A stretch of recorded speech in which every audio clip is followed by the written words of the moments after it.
i7 ગુજરાતનો અવાજ। નમસ્કાર દર્શક મિત્રો, i7 ન્યૂઝ ગુજરાતીની સાથે હું છું આપની સાથે પાયલ બામભણિયા। તો જોઈએ આજના મહત્વના સમાચાર।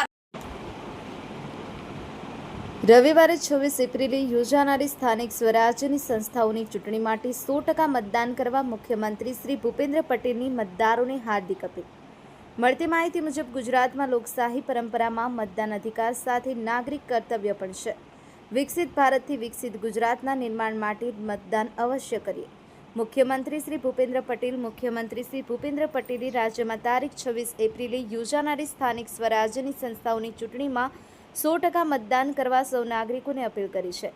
લોકશાહીના પવિત્ર મહાપર્વમાં રાજ્યના તમામ મતદારોને ઉત્સાહભેર મતદાન કરવા તેમણે અનુરોધ કર્યો છે। મુખ્યમંત્રી શ્રી ભૂપેન્દ્ર પટેલે નાગરિકોને આપેલા સંદેશમાં જણાવ્યું કે લોકશાહીમાં મતદાન માત્ર અધિકાર નથી પરંતુ નાગરિક તરીકેનું પવિત્ર કર્તવ્ય પણ છે।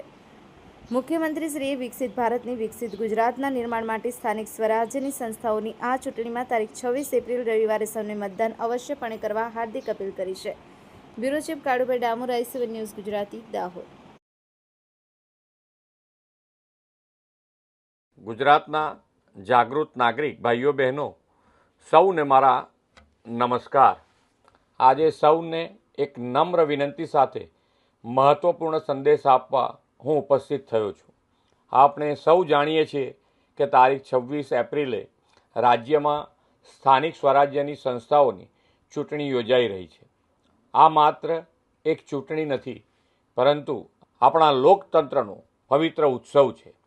લોકશાહી પરંપરાના મતદાન એ અધિકાર સાથે નાગરિક તરીકેનું કર્તવ્ય પણ છે।